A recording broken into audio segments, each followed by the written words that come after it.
In today's Wake Up Money, Valentine's Day is next week. Guys, get out, buy the chocolates, buy the flowers. But anybody thinking about getting married needs to think about money before walking down the aisle. Joining us this morning is CPA Alan Sandersen with Sandersen, Knox Company.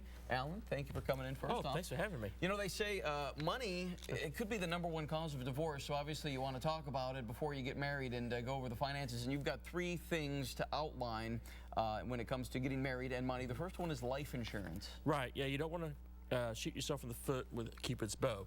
So life insurance is certainly one of the things you want to think about when you're first getting married, because when you're young and so forth, that's the cheapest time you can ever buy life insurance, especially term insurance. So get what you can afford then, maybe a little bit more, and then in the future you'll be much, much better off. That's probably something that when you're young and getting married, a lot of people don't even think about because, oh, I'm 25, whatever, you know, I don't need it. I'm young, I'm in love, and I'm immortal still. Right. But in fact, you're not. You could walk out the door of the church and get hit by lightning.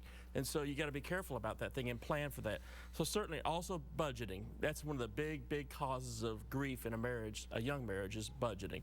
You need to sit down and figure out what your budget is. So you're going to have insurance, you're going to have plan for vacations, how much money can each person spend, all those good things. And lay out, and really and truly, lay out a financial plan. Make that plan now and allow that plan to become a self-fulfilling prophecy.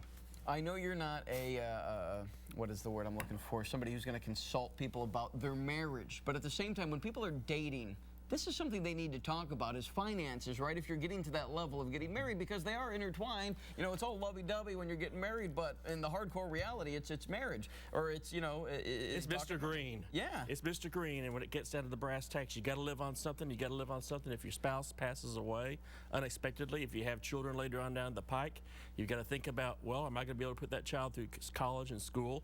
If you don't have children, am I going to have enough money to bury myself and pay off the debt so that my spouse can move on? One of your other guidelines was owning property. You know, you get married, you think about having kids, but perhaps even before that comes a house. So do you put your name on it? Do you put both names on it? What do you need to talk about when it comes to property ownership? Texas is one of the 9 community property states, and our whole tradition has been actually inherited from Spain, very agrarian. But you want to think about how you own property. Did you bring property into the marriage? How are you going to own that property? Are you going to convert that to joint property or not? And all of those good things. So yes, you need to think about how you're going to own the property, how you're going to style the property. That makes a big decision in the case of a divorce, obviously, but also in the case of an inheritance situation.